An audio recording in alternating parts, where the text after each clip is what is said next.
कल्याण पूर्व मतदारसंघात तृतीयपंथीयांचा मतदानावर बहिष्कार। कल्याण पूर्व मतदान केंद्रावर निवडणूक कर्मचारी पोलिसांनी अपमानास्पद वागणूक दिल्याचा तृतीयपंथीयांचा आरोप। कल्याण पूर्व जाईबाई विद्यालय मतदान केंद्रावर घडला प्रकार। मी 142 मतदारसंघातली एक मतदार आहे। मी हँडिकॅप आहे, मला स्पायनल कॉर्ड इंजुरी झालेली आहे आणि मी मतदानासाठी गेल्यानंतर पोलिसांनी माझ्याशी दुर्व्यवहार केलेला आहे। त्यांनी मला सांगितलं की तुम्हाला मतदान करायचं असेल तर करा, नाही तर तुम्ही इथनं निघून जावा।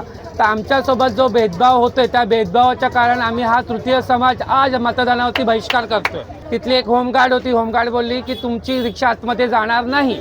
तर आम्ही त्यांनी आमचा प्रॉब्लेम सांगितला आणि ह्याच्या पहिलेही आम्ही मतदान केलेलं आहे, तेव्हा आम्हाला प्रॉब्लेम नव्हतं, पण ह्याच वेळी झालेलं आहे। तर आमच्या समाजाची रिस्पेक्ट नाही, आमची रिस्पेक्ट नाही, तर आम्हाला मतदान करायचं नाही। मतदानावरती आमचा पूर्ण समाजाचा बहिष्कार आहे।